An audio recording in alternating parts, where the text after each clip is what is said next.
Hi guys, this is Simo and you're watching Style with Simo.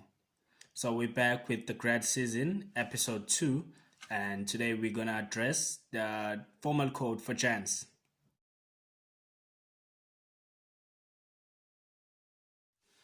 So remember guys, the graduation season is a formal event and it's very good to keep it formal. So a formal wear for a guy is generally suits. And suits, to start by definition, suits is a word taken from Latin and it means wear, which literally means jackets are the same as pants. Same material, same color, and maybe same pattern of design on the cloth. But now you get different mixtures of styles or combinations of wearing a suit, and it's still considered a suit as long as it's a formal jacket. You have formal pants, a shirt. You can have a vest like your waistcoat or not. It would be called a three-piece suit. If you don't have a vest, then it will be called a two-piece suit. So for this video, I decided to put on my formal jacket because it's very important to walk it like you talk it. To inspire others, you gotta show them exactly how it needs to be done. So another thing, guys, you must remember is subject of suits is very vast and it's a very broad topic. So I cannot get into great details, especially about the technical stuff. It will just be endless, and I cannot have a video that long. I want to keep this short minimum, so I'm just gonna focus on the looks and the main points, how to actually get your look to be the best it could be for the event. Let's start by categorizing suits. So you get your ready to wear, you get your custom made or tailored, and then you get the bespoke, which is like the ultimate and the highly costly kind of suit. So I don't want you to go to someone and they tell you they will give you a bespoke suit and you hear the price. It's like, wow, unbelievable, really. Don't get cheated, don't get robbed. Remember, suits are an investment because they can last you a very long time. And when you do an investment, it's very good that you invest right. So to invest right, you need to know what you're investing in, right? So a ready-to-wear suit is something you find in a retail shop. Um, it can be your men's wear shop. They sell other stuff, your shoes, sneakers. The stuff that's not formal, and then maybe they have suits. Then that's the ready-to-wear shop. The ready-to-wear suit. I mean, and then you find a custom-made or tailored suit that you can find on a specializing tailor, or you can find it on a suit shop where you'll get your ready to wear shirts and maybe pants, and then they can tailor the jackets for your fit to make sure they get the right fits for you. And then you get your bespoke. Bespoke is everything made exact to your measurements. So from pattern to cutting to sewing, everything, and it actually takes much longer. It can take months up to a year, depending on the type of tailor you go to and how busy they are, and it will cost you so much. But if you have the money and you well invested into suits, it's okay. You can go for it. It will be a good investment in the long run. So another thing you guys need to know is suits are a classic example of timeless fashion, and they represent sophistication, dignity, and also being modest. So in an event like your graduation, you want to show all that. It also goes to an extent of attending an interview, making a presentation. You want to show people that you a well informed intellectual, whatever the case may be.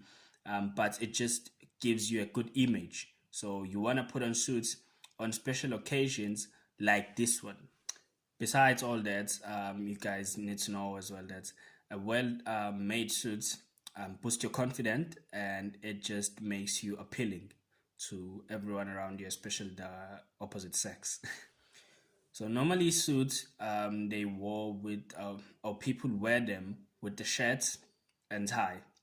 But in nowadays, you can substitute a shirt and tie with the polo neck, like I have done, or you can wear them with the t-shirts. If it's a V-neck or a round neck t-shirts, then it's normally for a non-formal occasion or just a social event. And if it's a golf t-shirt, it can be a corporate event or a social event as well. But if you're gonna have a t-shirt, whether golf or not golf, it's normally for a non-professional or formal occasion.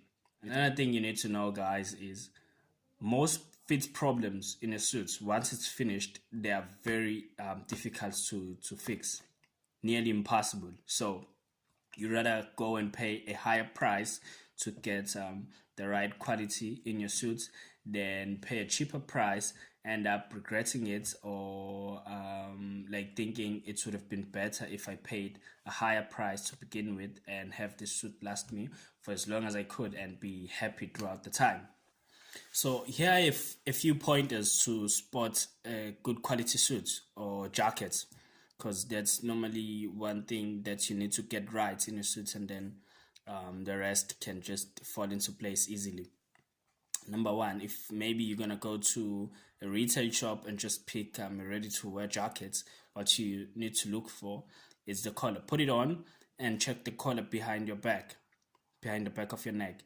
It needs to stick to your back, and try to move your head forward and see if you get a gap between your neck and the collar. So if that's the case, then it's not a good quality jacket. Also, check your shoulders, check around your shoulders how the fit is.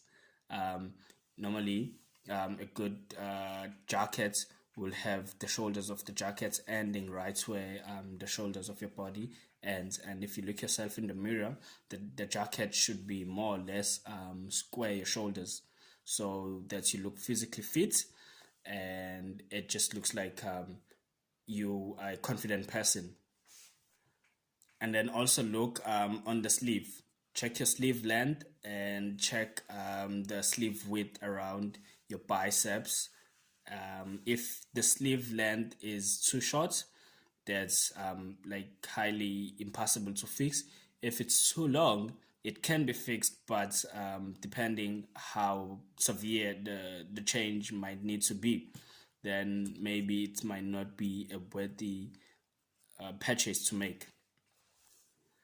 Then comes to the back of your suits, of which is like something I always check first. It's like my number one point before I even put on the jacket.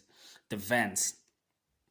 Um, so you have three types of suits. You have the center vent, the one with the center vent. You have one with side vents, and then you get another one with no vents. So what you need to understand, because I see this in many cases, people take jackets or wear jackets with a center vent. A center vent was designed for people who used to ride horses. So if you know horse rider, of which I know that's the case in most people, you don't want to go with the jackets that has a center vent. It looks awful, and it normally has a gap when you wear it, because your butt will push the back of the jacket, and then you'd get that gap, which looks horrible. Rather go for side vents or no vents, depending on how big your butt is. If your butt is big, then you might need to go with side vents, so that you get that spacing in your back. If you don't have like a big butt, then you might go with no vents. It's recommended, especially if you like to put your hands in your pockets a lot. It prevents that awful look around the end of your jacket. Lastly, you need to pay careful attention to the length of your total jacket. A good fit will be the jacket has the same proportion or same measurement in length as the pants, so it's a one-on-one proportion, which leads us to the pants. So the pants you're gonna wear, make sure guys that you don't wear too skinny pants. I know skinny pants. I'm also a fan. I'm also a fan of skinny pants and skinny jeans. But just make sure they're not too skinny that they end up revealing your private areas. And also make sure that they're not too baggy. If you're not a fan of skinny pants, just make sure they're not too baggy. That's an awful look, and you don't want to go for that.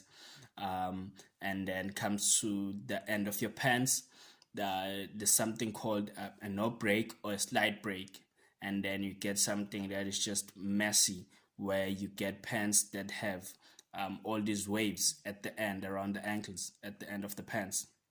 You should avoid that. You can easily go to an alteration specialist or your tailor and ask them to cut the pants to your size, where you get no break or a slight break.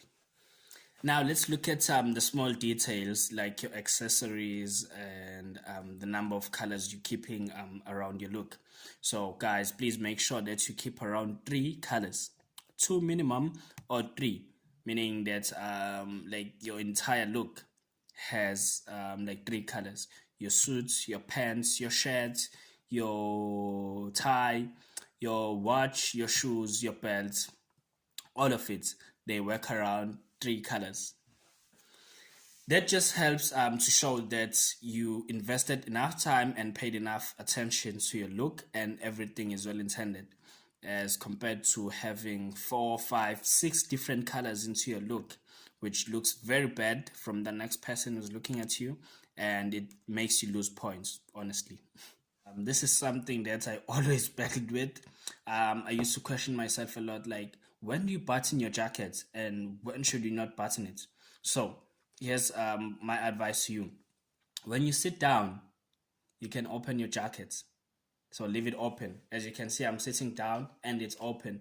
That gives you some room for movement, and your jacket doesn't constrict you or makes awful like shape, and it just messes how you actually looking on the day. And then when you stand up, you can button your shirts, because as you move around, you might get some wind blowing against you, and then it opens your jacket so the inside is showing. Of which, if you have a good lining on the inside, that's not bad. But it's better that you button your jacket. It makes you look more neat and organized and formal as you want to keep. Now, remember, guys, I mentioned at the beginning of the video that I cannot discuss everything in detail because there's just so many things that goes into a suit. But if you're a person that's very invested into suits, please check out Gentleman's Gazette. It's Gentleman's Gazette on YouTube, or hit me up on the comments, and then I'll attend to you on a one-to-one basis and give you more advice. Thank you for watching.